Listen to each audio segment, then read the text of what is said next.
Hello, friends. Today I'm going to address something that I don't address very often because it's not really a part of my life anymore.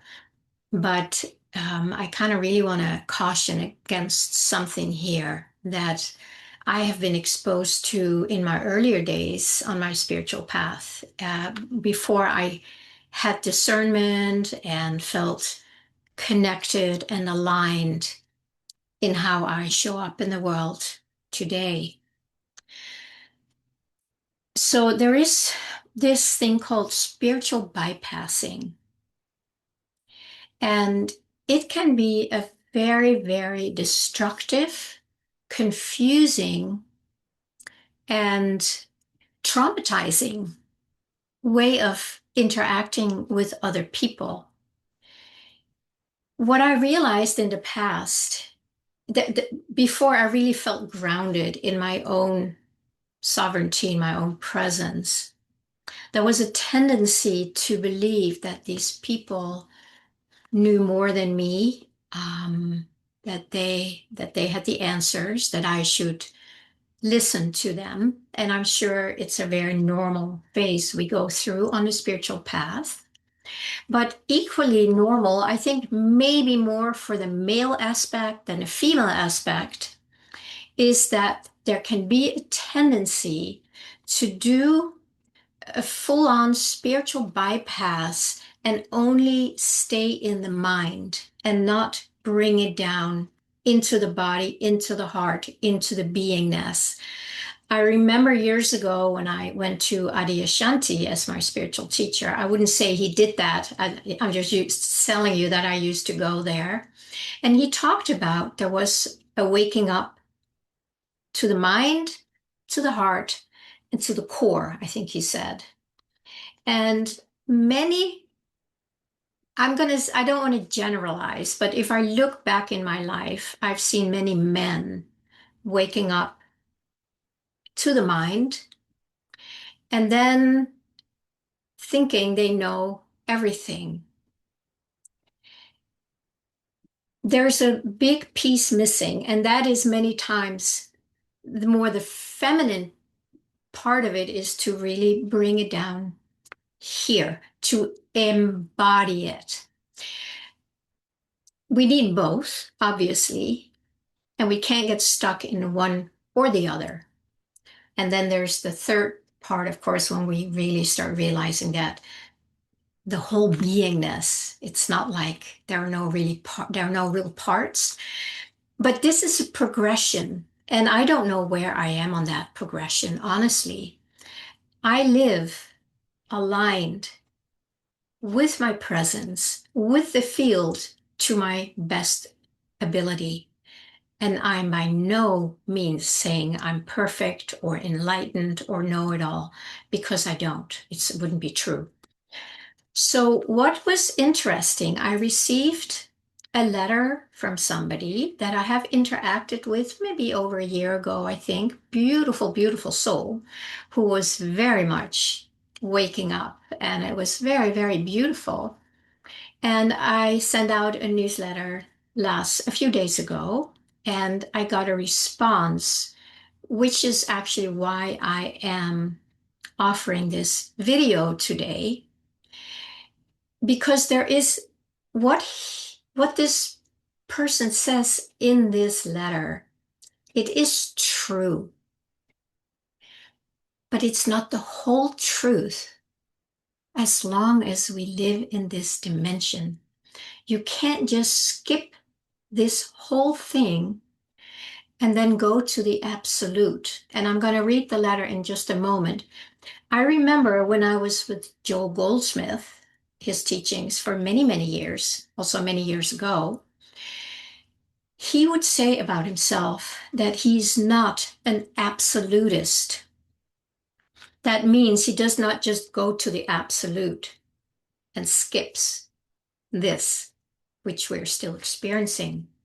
And that really stuck with me. He would say, use as and Joel, he was a healer. He was not trying to change things, but he knew the truth. And because he embodied it so deeply, people got healed, they changed, they transformed, maybe even transcended, who knows. But that energy of being recognized in your true being is very powerful, especially when it's with somebody who hasn't fully realized. So he would use the example and say, don't just, say it's not real, because it is true. It is not real. It's an illusion, right? But he says, don't come, don't, what did he say? If I come to you, a healer, a practitioner, and say, I have a headache, heal my headache. And the practitioner says, there is no headache. And then I think Joel said something, I want to punch him. Because if you can't heal it, then don't say it. Then you have not realized it yet. That stuck with me. And I think that made me a non-absolutist for this lifetime, for sure. And for me, it has always been very important to, know that to the best ability that I am, that is realized in me, but at the same time be able to meet people where they are at so I can support them like a bridge to move more and more into the truth of who they are. I also remember when I was taking the Hakomi training many, many years ago, I think it was in the late 90s, one of the trainers, he would say, do not force truth on people. Lead them to truth so they can realize it themselves, right, from the within. So these two little examples with Hakomi and with Joel, that was really, that kind of feels, as I'm talking about it, as the ground that I function from and share from and help people from, so that it's not one or the other, it's the whole. And if I don't meet people where they're at, and I will always make the effort, to meet them and then see, are they ready to walk across the bridge? Or how far are they able to walk across the bridge? Or maybe they can take a leap, but then they find themselves here again because it's not fully integrated. And that's why there is a lot of truth to practicing, so that these neural pathways eventually start firing and wiring in a new way, as in aligned with who we truly are.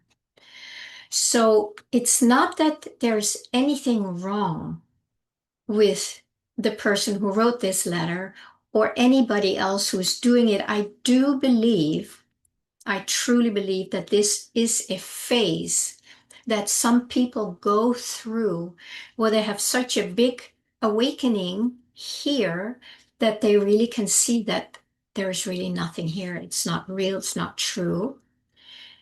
But eventually, and again, I don't know if this is true for everybody. I really don't. But I have seen many where that has been important, where they needed to go back and bring all of themselves along. So let me just read this. It's just a short letter. And then, you can just see if you understand what I'm talking about. So it says, Hi, Pernilla. I recommend you take a step back. These words written here are still coming from a you, still written from within the glass jar, within the matrix, only from a more refined spiritual corner of the matrix. There are no light workers, my friend. Nothing is meant and nobody is alone.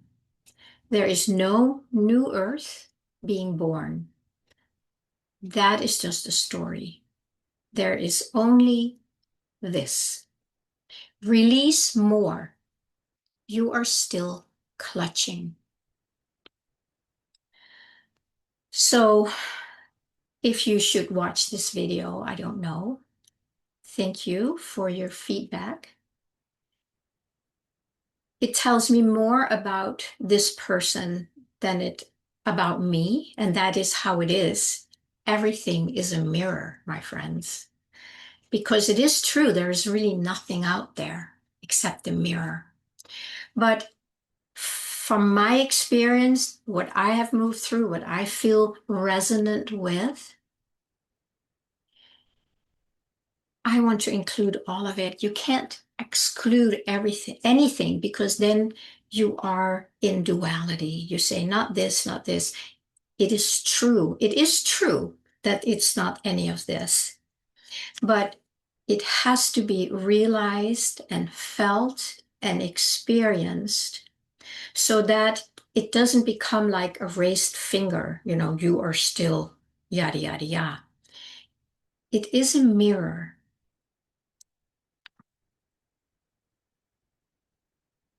For those for those people who have gone through that, and I have known many, I really have my time, in the spiritual sangha with spiritual teachers, I have seen quite a bit of this, and I know a lot of people have gotten really, really hurt because it was not fully embodied in them, it was not fully realized in them, and then when somebody comes with such a remark,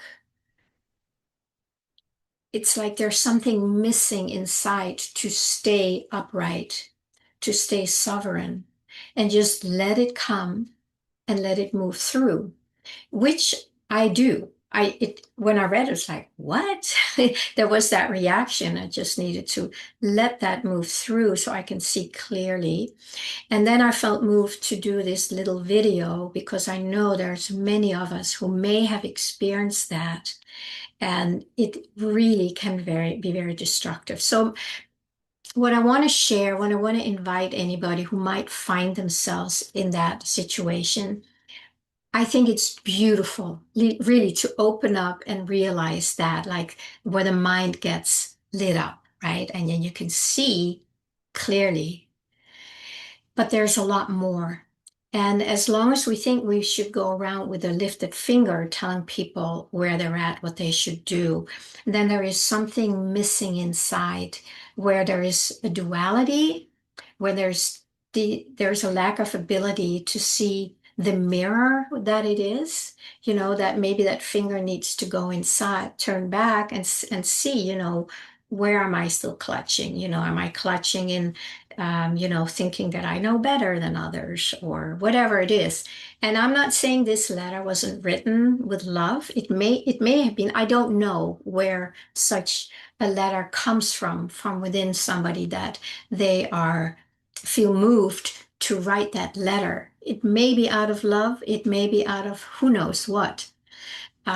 So I feel moved to share that and just give you something maybe to chew on if you have experienced that. I would say trust your own experience. Learn to trust your own experience. I had to go through that a very, very, very hard way many years ago. And I'm trying to make it easier. So if you would find yourself in a similar situation that I was in, that you have some tools to move out of it. Because yes, none of it is true. And as long as we are still identified with it, it is 100% true in our experience. So what I offer is to learn to unhook the attachments to it. And I'm not afraid to be in the world, even though, what did this person say, in a little spiritual, refined part of the matrix. I'm very happy to be there if that is an easier jumping off point. And it is, because when you're clutched, use the word clutch, when you're fully clutched and identified in the grip of the matrix, it's impossible to just jump out unless you get some kind of divine intervention. But then usually you have to go back anyway, which is what happened to me when was that? In the mid to late 80s. You still have to come back. So the unhooking, that might take us to the edge of the matrix. There is no such thing, but let's use it as a metaphor. And then when you are more and more unhooked from that grip. You loosen, loosen, then you can go, and then you can, in a way, let it all go. And then you can be in the world, but not of it. You still engage in the world from a very different place inside, which has a lot to do with the embodiment of it. Not denying anything, not believing anything, but just allowing and being that place of being and presence and allowing your inner, layers that are not free as well as the outer. We still take action. It's not like we become somebody, oh, just, there is no world, so there's nothing to do. Well, there apparently was something to do to write this letter and to come up with maybe some personal experiences that this person has that felt, still seeing that even though there is no world, but what is the point then to express it that way? So for all of us, let's really do our best to learn the language of our soul, the language of our body, listen to the heart, find that alignment. Notice when we are out of alignment. It's an ongoing process, certainly for me too. And then do our best, use whatever tools we need, even though they're non-existent. Let's still use these non-existent tools that can be very helpful to soften the layers and the density that we have been living in, because it's heavy. It's heavy just to jump out of that, but we can soften it and bring kindness to it so it can start ungripping. And then at a certain point, we take a deep breath and realize, oh, this is what I am. And then you find out how this wants to express itself in the world. Yeah, this was a very different video that I had not expected, and but apparently I wanted to share it. So please comment if you want to, like, subscribe, comment how this lands for you. Maybe you've had a similar experience that was very confusing, or maybe you are living in that state, and maybe you want to share a little bit about what that's like. The floor is open. All right, my friends, have a wonderful day.